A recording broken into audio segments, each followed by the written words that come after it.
Әңгіме басталмас бұрын, арнаға тіркеліп, жаңа хикаяларды бірінші болып тыңдаңыз.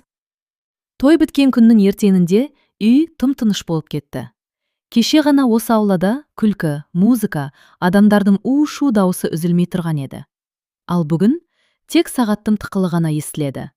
Сол дыбыс менің ішімдегі белгісіз бір қорқынышты оятып тұрғандай. Мен дастархан басында жалғыз отырдым. Кеше келін болып түскен үйім маған әлі бөтен. Әр бұрышында басқа біреудің ізі бардай сезіледі. Қабырғадағы суреттер, ескі перделер, тіпті ауа да маған жат. Күйеуім Әлихан таңертең ерте тұрып жұмысына кетіп қалды. Жаңа түскен келінсім, демал, деді де маңдайымнан сүйіп шығып кетті. Сол сәтте оның сүйісі маған жылы емес, салқын болып сезілді. Бірақ мен оған мән бермедім. Өйткені жаңа түскен келін әр нәрседен күдік іздемеу керек деп ойладым. Мен бұл үйге үлкен үмітпен келдім. Ата-анамның көз жасы, ағаларымның аманаты, құрбыларымның қызғанышқа толы қарасы, бәрі менің арқамда қалғанда еді. Әлиханмен таныстығымыз ұзақ болмады, 6 ай ғана. Бірақ ол 6 айда ол өзін мінсіз ер адамдай көрсетті. Сабырлы, салмақты, артық сөйлемейді. Маған сен менің тыныштығымсың дейтін. Сол сөзге сеніп, бар өмірімді соған байладым. Тойдан кейінгі алғашқы апта тым жақсы өтті. Енесі де, қайын сіңлілері де маған жаман қараған жоқ. Бірақ бір нәрсе, көзге көрінбейтін, бірақ сезілетін бір салқындық бар еді. Кейде кешкі ас кезінде Әлихан телефонын үстелден аулақ қоятын. Экранды төмен қаратып. Біреу хабарласса, бірден сыртқа шығып кететін. Мен өзімді тоқтаттым. Жаңа ғана үйлендіңдер, сен неге күмәнданасың, деп. Бірақ 3-ші аптада бір қызық жағдай болды. Әлихан бір кеште үйге кеш келді. Сағат 11 шамасы. Үстіндегі киімі сәл мұжылған, көзі шашаңқы. Жұмыс па? Дедім жай ғана. Иә, деді де, көзіме тік қарамай, жуынатын бөлмеге кіріп кетті. Сол түні мен ұйықтай алмадым. 3 ай өтпей жатып, менің ішімде тыныштық қалмады. Жүрегім бір нәрсені сезіп тұрғандай.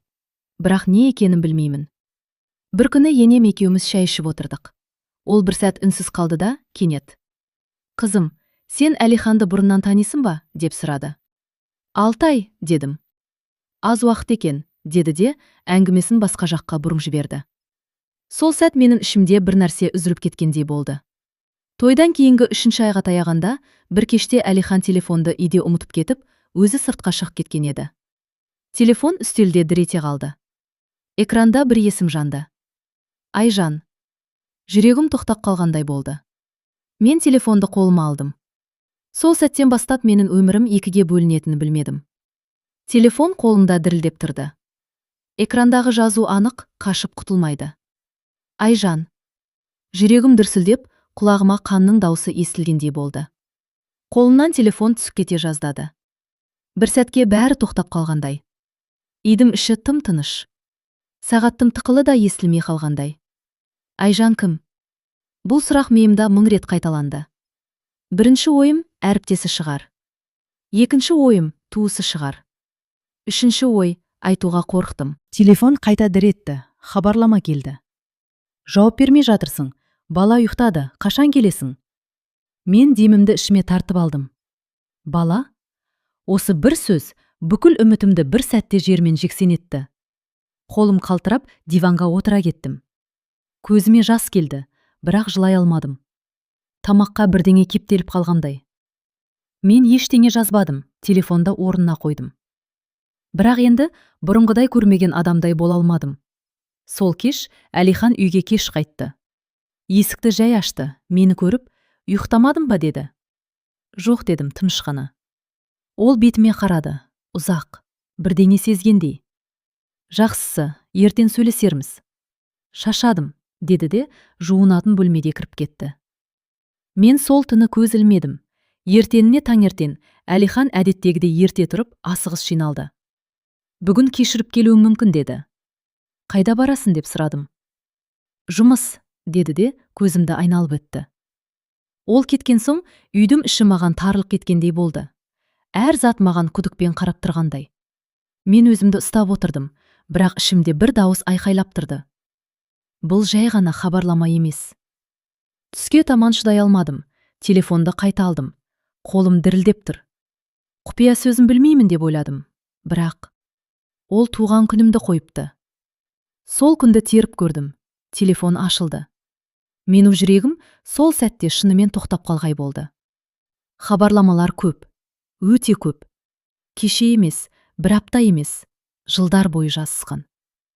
Балам бүгін сені сұрады. Ақша аудардың ба? Ол әйелге үйленгенімді әлі айта алмай жүрмін.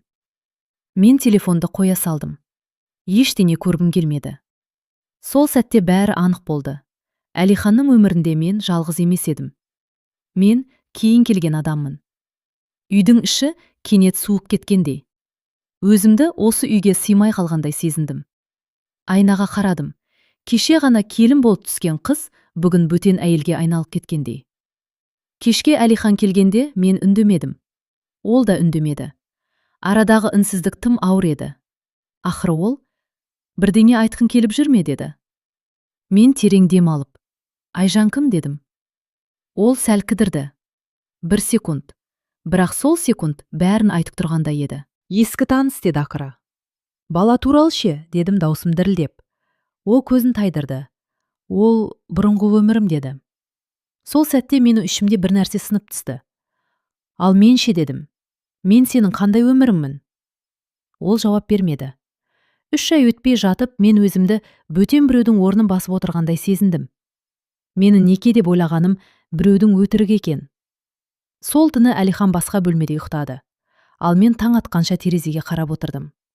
Бұл тек бастамасы екенін сол кезде әлі білмедім. Әлихан сол түні басқа бөлмеде ұйықтады, ал мен ұйықтаған жоқпын. Таң атқанша төбеге қарап жаттым. Басымда бір ғана ой айналып тұрды. Мен бұл үйге не үшін келдім? Таңғы намаздың уақыты таяғанда ғана көзім ілініп кетіпті.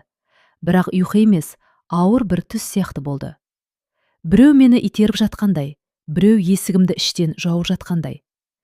Таңертең енем ас үйде жүр екен. Мені көріп, «Қызым, түрім жоқ қой» деді. Ұйықтай алмадым дедім қысқа ғана. Ол маған ұзақ қарап тұрды. Ана жүрегі бәрін сезет дейді ғой. Сол сәтте ол бірдеңені білгендей болды. Әлихан түнде неге бөлек жатты, деп сұрады кенет. Мен үндемедім. Үндемей отырып шайымды араластыра бердім. Қолым тағы да дірілдеп кетті. Бірдеңе болды ма, деді ол, даусын бәсеңдетіп. Сол кезде шыдай алмадым. Көзіме жас келді. Апа, оның басқа әйелі бар екен, дедім сыбырлап. Енемнің қолындағы кесе сәл қалтырап барып үстелге қойылды. Ол үндемей қалды. Ұзақ уақыт. Сосын терең дем алды. Мен сезгенмін, деді жай ғана. Сол сөз мені одан бетер күйретті. Білдіңіз бе, дедім. Толық емес. Бірақ бұрын бір әйел болғанын, баласы бар екенін естігем, деді. Мен орнымнан тұра алмай қалдым. Сонда неге маған айтпадыңыздар? Ол өткен өмірім, деді. Біз сендік, деді енем. Сол күні түске таман Әлихан үйге келді. Әдетте келмейтін. Мені ас үйде көріп, енемді байқап, бәрін түсінгендей болды. Отыр, сөйлесейік, деді. Біз үшеуміз үстел басына отырдық. Ауыр үнсіздік. Бірінші болып мен бастадым. Айжанмен қарым қатынасын әлі бар ма? Ол көзін төмен салды. Ия, деді. Осы бір ия мені іштен өріртеп жіберді. Сонда мен кіммін, дедім. Сен заңды әйелімсің, деді ол. Енем орнынан тұрып кетті. Ал ана бала ше, деді ол, артына бұрылмай. Ол да менің балам, деді Әлихан. Сол сәтте бәрі анық болды. Бұл жай ғана сатқындық емес. Бұл екі өмір. Кешке қарай мен үйден шығып кеттім. Өзім де білмей, такси шақырып көрсетілген мекенжайға бардым. Телефондағы хабарламалардан бір адрес көзіме түскен еді. Көп қабатты үй, ескілеу, подъезі тар. Есік қоңырауын бастым. Есікті әйел ашты. Орта жаста, шашаңқы көздер. Бірақ мені көргенде сәл таң қалды. Сіз кімсіз, деді. Мен Әлиханның әйелімін, дедім. Ол бір сәтке үнсіз қалды да есікті кеңірек ашты. Кіріңіз, деді. Үйдің іші тым-тыныш. Бұрышта кішкентай бала ұйықтап жатыр. Сол сәтте жүрегім ауырып кетті. Мен Айжанмын, деді ол. Ал сіз? Мен оның екінші емес, бірінші әйелімін деп ойлағанмын, дедім. Айжан күлді. ащы күлкі. Ал мен өзімді жалғыз әйелмін деп ойладым, деді. Сол жерде екі әйел бір еркектің өтірігінің ортасында отырдық. Айжан бәрін айтты. Ол неке қиылмаған, бірақ бірге тұрған, бала туған. Әлихан жақында үйленем деп уәде берген, сосын менімен үйленген. Ол саған не ұсынды деп сұрадым. Сабыр етуді, деді ол. Екі үйді де тастамаймын, деді. Сол сөз менің жанымды жұлып алды. Мен үйге қайтып келдім. Әлихан мені күтіп отыр екен. Сен Айжанға бардың, я? Деді. Мен басымды изедім. Ол саған не деді? Ол шындықты айтты, дедім. Әлихан тыныс алды. Мен екеуімді де жоғалтқым келмейді, деді. Сонда бізді қалай бөлірсесің, дедім. Ол сәл кідіріп.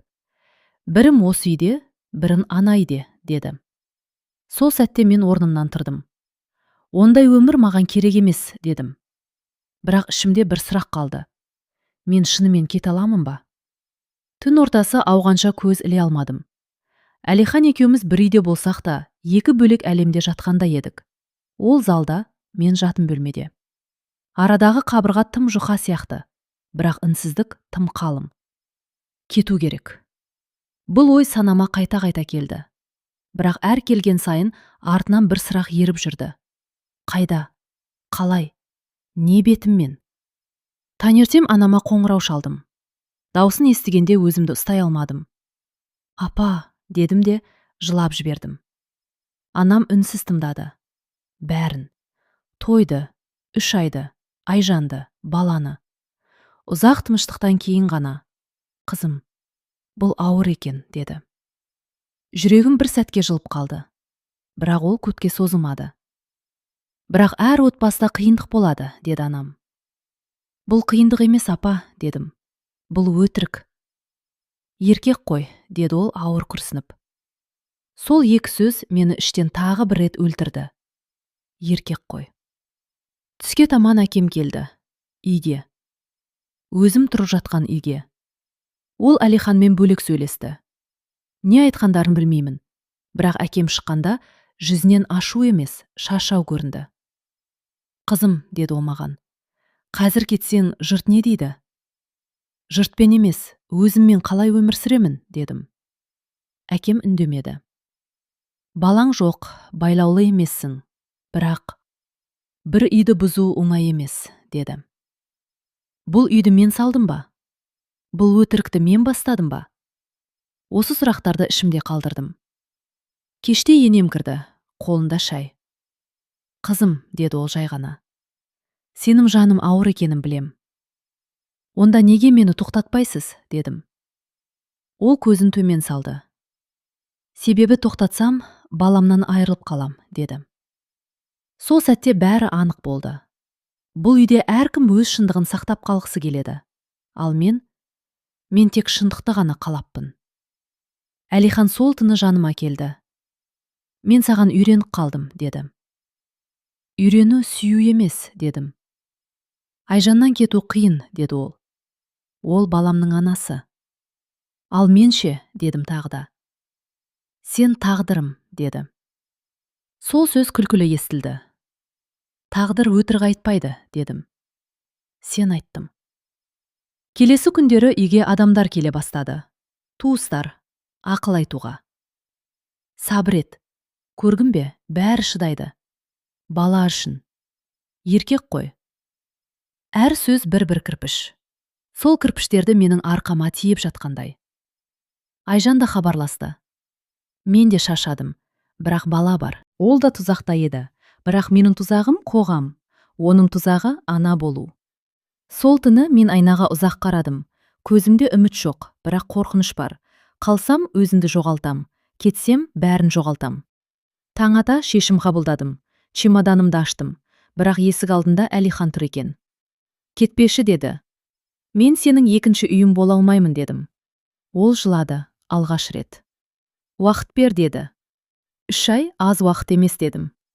Мен есіктен шықтым, бірақ жүрегімнің жартысы сол үйде қалды. Бұл соңғы шешім емес екенін сездім. Ата-анамның үйіне келгенде өзімді қонақтай сезіндім. Бұл мен өскен үй, бірақ енді мен бұрынғы қыз емес едім. Әр бұрыш маған өткен өмірімді еске салды. Ал қазіргі өмірім Ол тым ауыр еді. Анам үндемей ғана дастархан жайды. Әкем теледидарға қарап отырды. Үйде бәрі бар, бірақ тыныштық жоқ. Әркім өз ойымен әлек. 3 күн өтті. 4-ші күні таңертең бір нәрсе мазалай бастады. Денем әлсіз, басым айналады.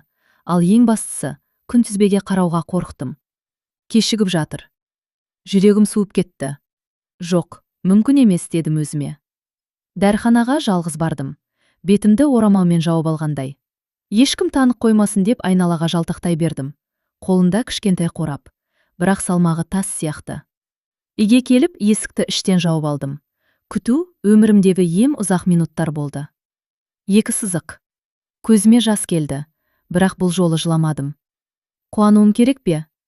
Қорқуым керек пе? Балам, менің балам. Сол сәтте бүкіл әлем тағы да төңкеріліп түскендей болды.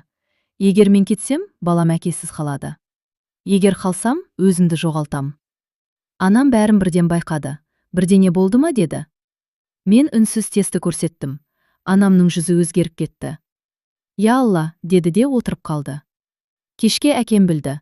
Ол үндемеді. Ұзақ уақыт. Енді бәрі басқаша деді ақыры. Енді ойлану керек. Сол түні Әлихан қоңырау шалды. Сені сағындым деді. Мен жүкті болуым мүмкін дедім бірден. Ол үнсіз қалды. Сосын дауысы өзгерді. Нақты ма? Я. Онда қайт деді ол. Бала үшін. Бала үшін. Бұл сөз тағы да бәрін менің мойныма артты. Айжан да білді. Біреу айтқан. Сен де ана боласың екен. Онда бәрін бөлісуге тура келеді деп жазды ол. Сол хабарламадан кейін қолым дірілдеп кетті. Бөлісу. Баланы ма? Әкені ме? Тағдырды ма? Ауылдағы бір туыс келді. Қызым, 2 әйел болғаны жана нәрсе емес деді. Бұрын да болған. Бірақ бұрын әйелдерде таңдау болмаған дедім. Ол үндемей қалды. Дәрігерге бардым. Ерте кезең деді ол. Стресс зиян. Ал менің өмірім стресс емес пе? Әлихан күнде хабарласты. Үйге қайт деді, бәрін түзетемін. Қалай дедім? Уақытпен деді. Ал уақыт маған жау сияқты көрінді. Түнде баламмен іштей сөйлестім. Сен менің күшімсің бе, әлсіздігімсің бе? Сен үшін не істеуім керек? Таңертең шешім қабылдадым. Әлиханға хабарластым. Мен бір шартпен ғана оралам дедім. Айт деді ол. Мен терең дем алдым. Айжанмен аранды үзесін. Балаше деді ол. Балаға әке бол. Бірақ 2 үй болмайды. Телефонның ар жағында ұзақ тыныштық орнады. Мен ойланайын деді ол. Сол сөз бәрінен ауыр тиді. Егер еркек ойланып тұрса, ол әлде қашан таңдаған. Мен терезеге қарадым. Ішімдегі бала тыныш жатқандай. Ал менің жаным жылап тұрды. Әлихан 3 күн хабарласпады. 3 күн. Бірақ маған 3 жылдай көрінді. Телефон қолымнан түспеді. Әр дыбысқа селк етем. Бірақ үнсіздік қана. Анам күнде сабыр ет деді. Ал менің сабырым әлде қашан таусылған еді. 4-ші күні кешке қоңырау шалды. Кездесейік деді қысқа ғана. Қайда? Үйде емес, бейтарап жерде. Бейтарап. Бұл сөздің өзі бәрін айтып тұрғандай. Біз бір шағын кафеде кездестік. Бұрын бірге келетінбіз. Енді бәрі бөтер. Әлиханның жүзі жүдеп кеткен. Көзінде бұрынғы сенімділік жоқ. Мен шешім қабылдадым деді ол. Жүрегім дүрсілдеп кетті. Тыңдап отырмын дедім. Мен баламнан бас тарта алмаймын деді ол. Айжаннан да толық кете алмаймын. Мен басымды изедім. Жалғастыр дедім. Бірақ сені де жоғалтқым келмейді деді. Сен заңды әйелімсің. Балаң да менікі. Сондықтан ол тоқтап қалды. Сондықтан не дедім? Сондықтан 2 жақты да сақтаймын деді ол ақыры. Сол сәтте бір ғажайып тыныштық орнады. Ішімде дауыл жоқ, жылау жоқ, айқай жоқ. Тек анықтық. Яғни дедім баяу. Сен мені таңдамадың. Мен бәрін таңдадым деді ол. Жоқ дедім. Сен өзіңді таңдадың. Ол үндемеді. Мен сенің 2-ші өмірім бола алмаймын дедім. Менің балам да 2-ге бөлінбейді. Ол қолымды ұстағысы келді. Мен тартылып кеттім. Мен сені жақсы көрем деді. Сүйген адам таңдайды дедім. Ал сен ойландың. Сол жерде мен алғаш рет өзімді әлсіз сезінбедім. Үйге келген соң Айжан хабарлама жіберді. Ол сенімен кездесті ме? Мен жауап бердім. Иә, ол ешқайсымызды таңдамады. Ұзақ уақыттан кейін жауап келді. Онда бәрі түсінікті. Ертеңіне Айжан өзі қоңырау шалды. Дауысы шашаңқы. Мен кетем деді. Қайда? Басқа қалаға. Бала үшін. Осылай өмір сүру мүмкін емес екен. Оның дауысы дірілдеп тұрды. Ол біле ме дедім. Иә, ол қарсы болды. Бірақ алғаш рет мен де таңдадым деді. Сол сәтте мен оған ренжи алмадым. Біз бір еркектің емес, бір таңдаусыздықтың құрбандары едік. Айжан кеткен күні Әлихан тағы келді. Ол баламды алып кетпек деді ашулы. Ал сен оны қашан таңдадым дедім. Ол үнсіз қалды. Мен де кетем дедім. Қайда? Өз өміріме. Бала ше? Бала менімен, дедім нық. Сен әке болғың келсе адал бол. Ол жылады. Тағы да. Бірақ бұл жолы менің жүрегім қозғалған жоқ. Сол түні мен ішімдегі балаға алғаш рет анық, сенімді түрде сөйледім. Сен екеуміз тірі қаламыз. Қандай болса да. Дәрігерге қайта бардым. Жағдай тұрақты деді ол. Бірақ тыныштық керек. Мен тыныштықты таңдадым. Ажырасуға арыз бердім. Құжаттарға қол қойғанда қолым дірілдеді. Бірақ қорқыныштан емес, жауапкершіліктен. Әлихан соңғы рет. Мүмкін бәрі өзгерер деді. Жоқ дедім. Өзгермеген нәрсе сенің таңдауым. Есіктен шыққанда ішімдегі ауыр жүк түскендей болды. Алдымда қорқынышты, бірақ өзіме тиесілі өмір тұрды. Мен енді тек әйел емес едім. Мен ана едім. Ажырасқаннан кейінгі алғашқы күндер ең ауыр болды. Үй толы адам емес, үн толы еді. Түнде сағаттым тықылы, сырттағы иттім үргені, көршінің есік жапқаны бәрі жүрекке қадалады. Бұрын біреудің тынысы естілетін үйде енді тек өз демің ғана бар. Мен жалғыз қалдым. Жалғыз, бірақ екі жан болып. Ішімдегі бала күн сайын өзін сездіріп келе жатты. Кейде жай ғана қозғалады, кейде жүрегіме жылы бір белгі қалдырып кетеді. Сол кезде ғана өзімді толық жалғыз сезінбейтінмін. Жұмысқа шығу керек болды. Бұрынғы әріптестерінің көзқарасы өзгерген. Бірі аяйды, бірі ішінен сөгіп тұрғандай, бірі мүлде амандаспайды. Естідім бе ажырасыпты деген сыбырларды сыртта еститінмін. Жүкті дейді, өзі кінәлі шығар.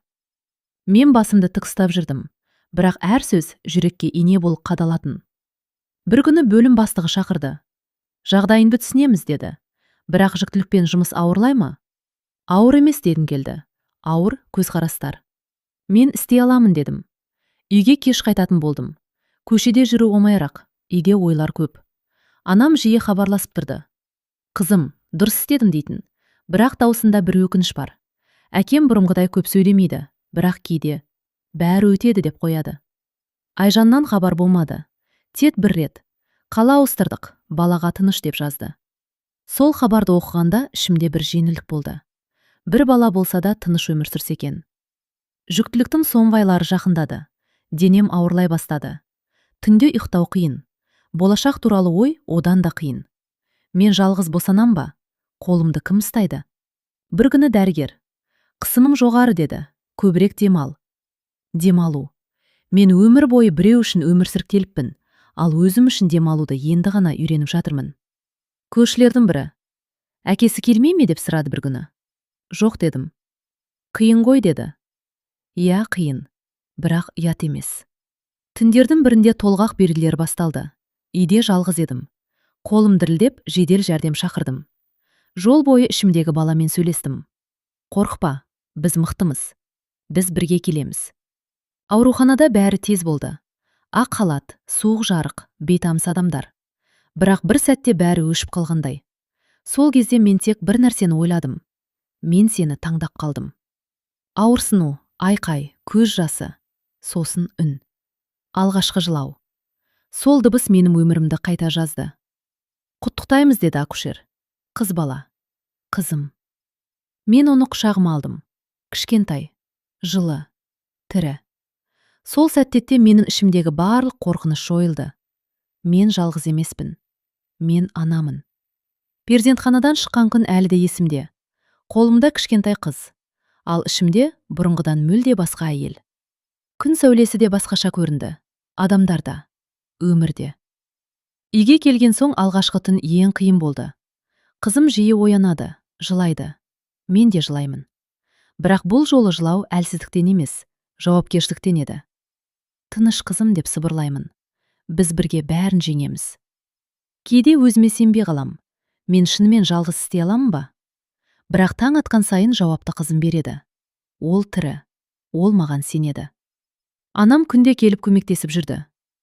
Сен бұрынғыдай емес екенсің, деді бір күні. Қандаймын? Қаттырақсың, деді. Бұл мақтау ма әлде өкініш пе білмедім. Бірақ мен оны қабылдадым. Қызымның атын Айлин қойдым.